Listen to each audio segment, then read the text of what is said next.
What color is this? Yep, I'm colorblind. The gods gave me this power, and now I have to use it. You know, it's actually pretty common. 8% of men say they don't know what pink means. Being colorblind affects things in my life, kinda. Like driving. Oh, shoot, I didn't see that mailbox. Taking the right pill, and of course, playing video games. A staple of every Saturday. Now, I'm not gonna act all ho-hum about this because I don't really care. If anything, I joke about being colorblind, and when people are so condescending about it and treat it like an actual disability, dude, there's people who can't see in general. But yeah, this has affected certain things in gaming for me over the years, so I kinda just wanted to talk about it a little bit. And for some context, I could post a picture of every color that I personally get confused by.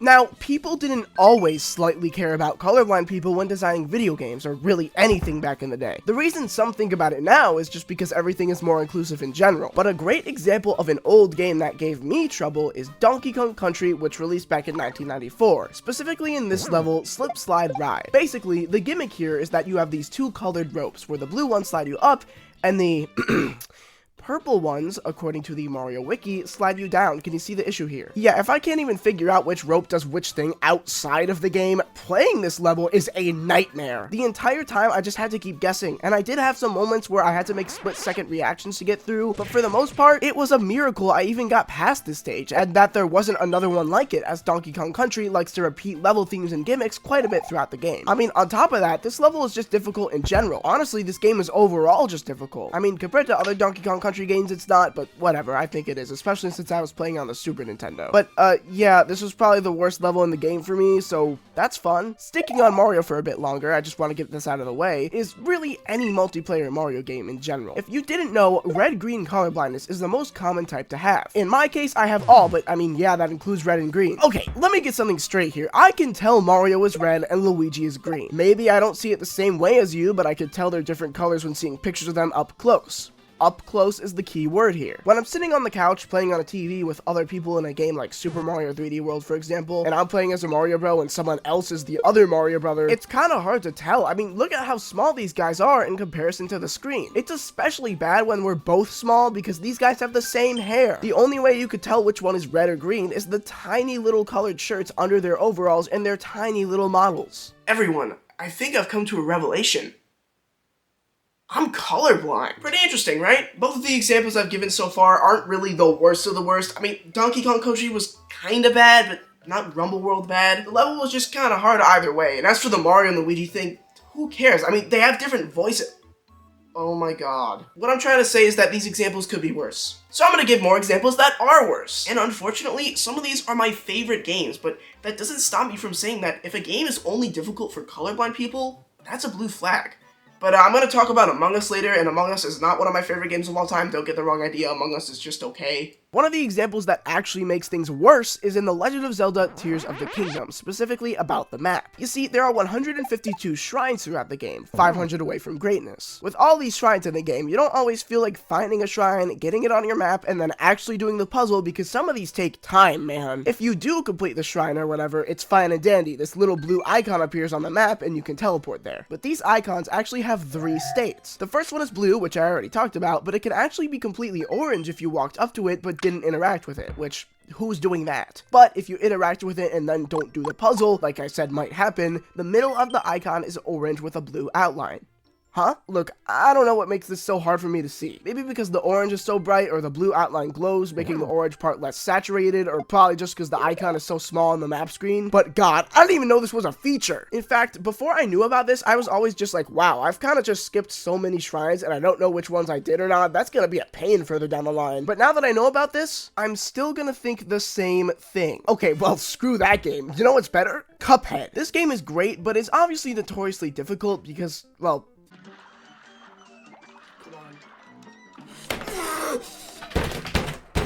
the game only gives you 3 HP to start every battle, and while there are things you can buy to increase this, you're not always gonna have that equipped. Anyways, there's a mechanic in this game known as the parry. I mean, lots of games have parries, but in Cuphead it's unique because of the color pink. This game specifically tells you in the tutorial that anything that's pink, you can parry. And it's serious about this fact. I mean, these tiny pink butterflies, you can parry them. In fact, the characters and bosses were designed to specifically not include much pink in them if the developers didn't want the parry to work there, so the player didn't get confused. That's great. Yeah, you could assume where I'm going with this. There have been so many times when I confuse pink with a different color, try and parry it, and then end up failing miserably and dying. This usually happens with small blue things on screen for me. And yeah, when being colorblind leads to you taking damage in a game, that's not great, but when that game is Cuphead, good lord. Okay, if I'm being honest, this only affected really my first few playthroughs of the game. I've played Cuphead for countless hours and beaten it so many times at this point that I kinda just know what I can and can't parry. It's just ingrained in my brain. And while yes, I did suffer from this issue my first few playthroughs, I wouldn't hold it over the game's head too much. It's not that bad. But now the main attraction, if you will. Said Among Us was coming. It's here now. Among Us mainly gained popularity in 2020 because everybody's cousin wasn't feeling too great and they had nothing else to do, and Among Us stayed in 2020. Obviously, the game still has a cult following, but I'm not part of it. I played it a fair share of times back then, though. I guess it was fairly fun, but being colorblind had probably the greatest effect in Among Us for me. Listen, I'm not gonna waste your time and explain the rules and stuff because everybody knows. But basically, differentiating the colors of all the players on the ship was torture. Back when the game went viral, there were only 12 colors you could play as, those being the main 6 colors: the rainbow, black, white, cyan, brown, lime green, and pink. Most of these shades of colors were fairly saturated, so I could tell you which ones were which. Most of them. Surprisingly, red and green are safe here. The color of red here is so bright that it doesn't cause me any issues, but things get dicey when you throw green and brown into the mix for me, but still not too difficult to differentiate. If you showed me both of these pictures, I could tell what color is what, but that's not always the case when you see one of the colors quickly do something on your screen for 2 seconds and then they run away. The real problems here arise with cyan and white, and oh boy, yellow and lime green. Cyan and white may shock a few people, but to me the brightness and hue look so similar to me. Something I've learned from doing art over the years is that you should always shade white with a light blue instead of a light gray, and Innersloth does that here, so I commend them for it. But that means that half of the white crewmate is blue, and cyan is also a shade of blue. Shoot. But the biggest victim of the colorblind shaft are yellow and lime green. I've always had problems with these colors, and I can't even point much out, man. They just look so similar to me. These were always the bane of my existence, and getting confused between colors is so detrimental in Among Us because that's what every player refers to every other player as. You don't call them by their username when a meeting is in session. No, you say the color of the guy, and if I mess that up, it's over. If you make a single typo in this game, everyone's gonna say, oh, they messed up, vote them out. Well, darn it, I didn't win Among Us. Yeah, it was bad, man. It got so hard for me to play Among Us alone in a room, but even if someone else was playing in the same room as you, you can't tell them anything. They might figure out that I was the imposter. But notice how I said it was bad.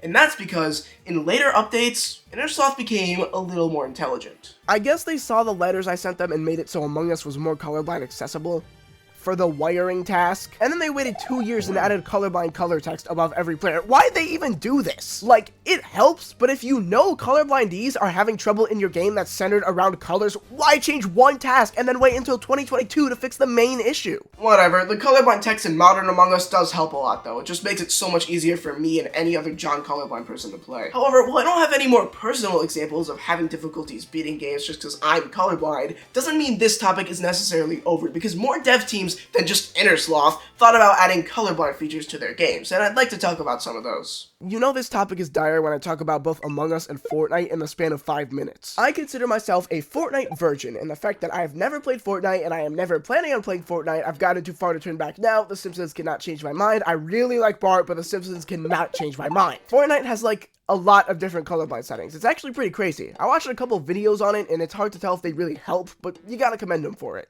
Fun fact, I figured out I was colorblind while playing Minecraft with my friends in 2nd grade. We were building some pixel art and I thought blue was purple or whatever, you know how it goes. And while I haven't had much of an issue with colors in Minecraft because the item literally shows its name when you select it in Minecraft, Mojang added something that I think is kind of cool and I kind of want to mention it. Minecraft has 16 types of dye items crafted from flowers and used to dye lots of sets of different items like wool, concrete, terracotta, all that. A lot of these dye items are fine. They have their sprites and do their thing, but I guess halfway through spriting the developer was behind and needed to meet their deadline, and now we have these. The fact that like a third of the dyes have the same sprite just recolored always irked me. Like, why'd they even bother to even make different sprites for the other dyes? I was never really mad at this per se, again, because Minecraft literally shows you the name of every item when you have it selected, but still, this is such a weird design choice. However, in September of 2025, with a new Copper Age drop, Mojang finally, after 14 years, changed the sprites to be all unique. This is great! Plus, the old ones that were unique just look better in my opinion. Either way though, whether or not you think the new sprites are good or bad, they help colorblind people, and I like that. Another very common solution to some color colorblindness problems in games are related to when they ask you to pick an answer based on color. If you just have 4 colors on screen or whatever, that doesn't really help, especially if the colors are all yellow. I mean, how are you supposed to tell the difference there? What developers usually do is add certain symbols, usually shapes, onto the color boxes or whatever they are. This is quite useful, even if I'm able to see the specific colors chosen on screen. But what's so strange about developing your games to be colorblind inclusive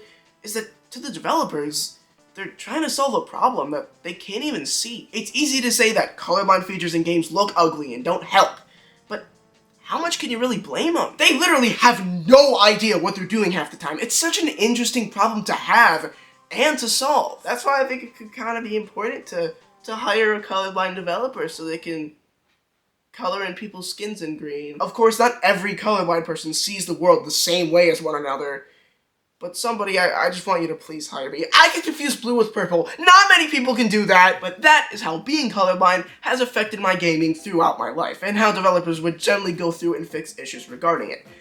Yeah, it definitely is a unique issue, but I still don't really care that much, except for Among Us. That was pretty bad. Yeah, I mean, being colorblind, it's fine. It's just a way for me to really make more jokes, because I'm not a serious person. If you ever catch me at a funeral...